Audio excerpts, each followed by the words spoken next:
advancements and had a considerable influence on our everyday lives since the beginning of the 21st century.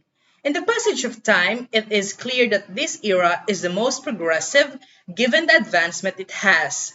Because of these, the development of contemporary technology has had a significant impact on our time, powering all machineries around the globe, including those that produce the medications and supplements used in feticides and mercy killing. Euthanasia, which translates to happy death, is a painless treatment given to people with chronic illnesses. With the swift pacing of the world, Hosman 2002 describes that euthanasia has become a mainstream issue in today's society.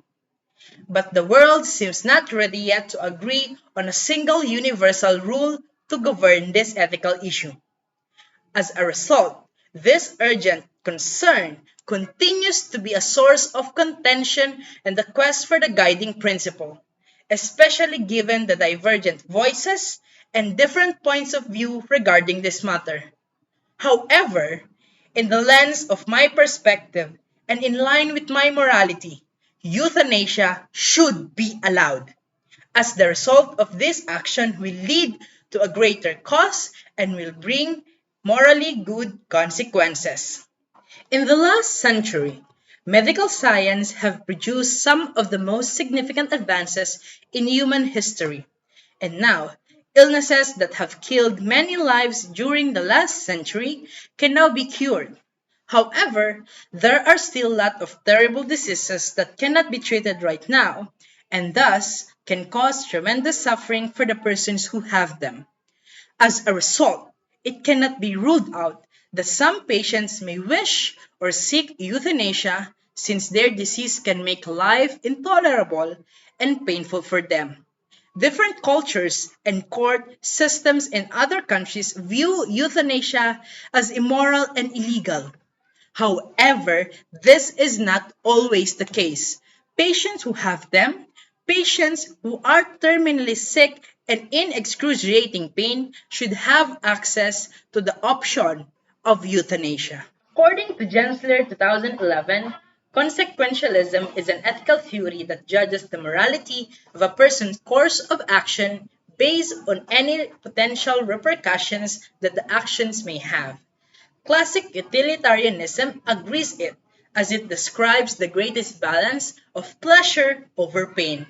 This simply implies that pleasure always prevails suffering through the actions we have, and euthanasia is therefore in line with the consequentialism principle. For instance, persons who have the lock-in syndrome are incapable of moving their tongue, their eyes, let alone any other muscles. The British High Court refused Tony Nicholson his right to die in 2010 and in 2012, one of these patients. He was unable to kill himself and was unable to ask for anyone's help. In the source of LG 2022, as a result, Tony just starved himself to death. In this case, it is very clear that allowing euthanasia for a patient like Tony will result in more pleasure than the horrific anguish the patients are feeling. In Judy Base, Gensler 2004 agreed that this theory bears antithetical to consequentialism. It is suggested that euthanasia is not legal and should not be permitted since it does not comply with the law, because opponents contend that it shortens people's lives and no one can anticipate when an illness will be treated and when a person will recover. However, David 2019 statistics reveal that 86% of the time, euthanasia only led to a patient's life being taken for a week or less, typically just for a few hours in most situations. When we put ourselves in the position of the patients with these illnesses, we may magnify and view the lens of the unbearable suffering. And it's still desirable to comply to the concept of consequentialism rather than duty-based ethics. In conclusion, as we can see, euthanasia is accepted despite being thought of it as unjust. For some people On certain conditions, life is worse than death. On occasion, a patient will try to suicide in an effort to end the anguish they are experiencing. It should be underlined that euthanasia does not constitute murder, but rather a means of hastening a patient's unavoidable demise.